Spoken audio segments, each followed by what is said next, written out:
नमस्कार दर्शक मित्रों, आप देख रहे हैं जीपीएमसी न्यूज़ 24/7 लाइव।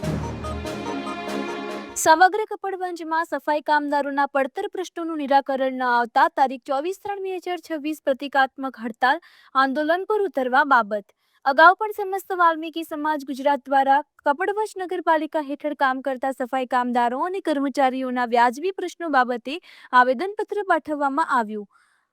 અત્યાર સુધી આ બાબતે પાલિકા દ્વારા કોઈ સંતોષકાર કે લેખિત જવાબ આપવામાં આવ્યો નથી। કર્મચારીઓના નીચે મુજબના મુખ્ય પ્રશ્નો લાંબા સમયથી પડતર છે।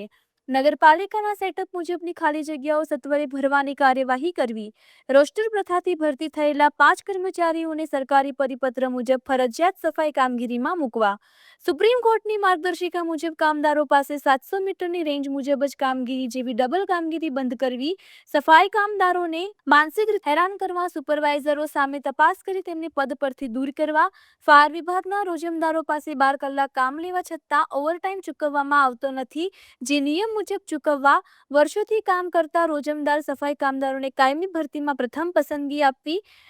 અમે કપડવંજ નગરપાલિકા ડ્રેનેજ વિભાગ, ગટર લાઇન અને ડ્રાઇવિંગ શાખામાં છેલ્લા લાંબા સમયથી રોજમદાર કર્મચારી તરીકે નિષ્ઠાપૂર્વક અને પ્રમાણિકતાથી અમારી સેવાઓ આપી રહ્યા છે। અમને જાણવા મળ્યું છે કે નગરપાલિકામાં ડ્રેનેજ વિભાગ અને અન્ય જગ્યાઓ માટે નવી ભરતીની પ્રક્રિયાનો 2 વર્ષથી મંજૂર થયેલ છે। આ મંજૂર થયેલ જગ્યા ઉપર અમે હાલમાં પણ ચાલુ કર્મચારી તરીકે રાત દિવસ કામ કરી રહ્યા છીએ। રોજમદાર તરીકે પીડબ્લ્યુડીમાં કામ કરતી સફાઈ કામદાર તરીકે લાખો સમયથી ફરજ બજાવતા વસ્તી વિસ્તાર મુજબ ભરતી કરવી, હડતાલની જાહેરાત। જો ઉપરોક્ત તમામ પ્રશ્નોનું નિરાકરણ આગામી સમયમાં કરવામાં નહીં આવે તો તારીખ 24/3/2025ના રોજથી તમામ સફાઈ કામદારો ગાંધી ચિંધ્યા માર્ગે આંદોલન પર ઉતરશે। આ હડતાલ દરમિયાન શહેરમાં સફાઈની અવ્યવસ્થા ખોરવાય અથવા અન્ય કોઈ પણ અનિચ્છનીય ઘટના બને તો તેની સંપૂર્ણ જવાબદારી કપડવંજ નગરપાલિકા તંત્રની રહેશે, જેની ખાસ નોંધ લેવી જેવા મુદ્દાઓ રજૂ કરેલ છે। Reporter Bhavin Joshi, Kapadvanj, GPMC news 24/7 live.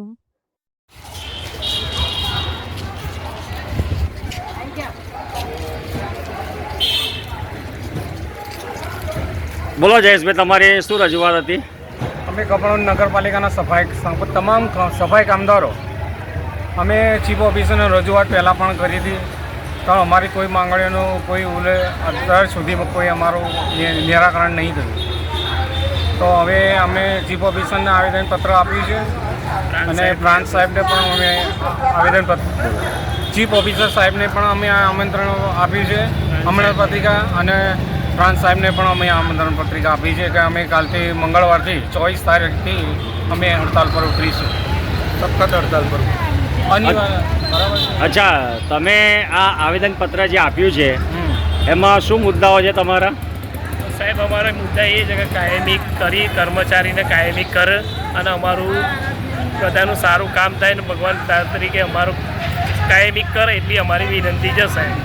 અચ્છા, તમે જે હડતાલ પર ઉતરવાનો છે એમાં કોઈ મુદત નક્કી કરેલી છે કે આટલા દિવસ માટે કે એવું નથી નક્કી કર્યું। અચોક્કસ મુદત? અચોક્કસની મુદતની હડતાલ છે અને અમે 25-30 વર્ષથી આજે હડતાલ પર આજે અમે સફાઈ કામદારો આજે સતત અમે કામ સફાઈની બજાવી રહ્યા છે, પણ હજી સુધી કોઈ નિકાલ નહીં આવ્યો અને અમને કાયમીનો હક માગી રહ્યા છે અને અમારા જે અત્યારે જે સુપરવાઇઝરો જે અમને માનસિક રીતે હેરાન કરી રહ્યા છે।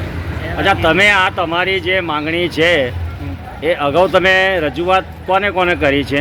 પહેલાં અમે કૈલાસબેનને કરી, બીજલબેનને કરી અને અત્યારે મેહુલભાઈ આપણે।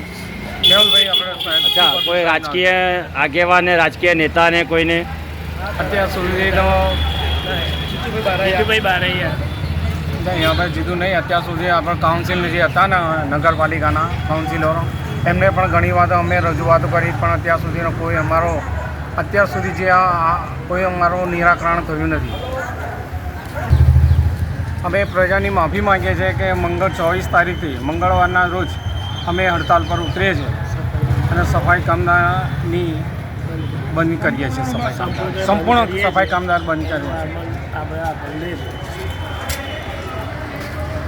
જય ભીમ, જય ભીમ, જય ભીમ, જય ભીમ।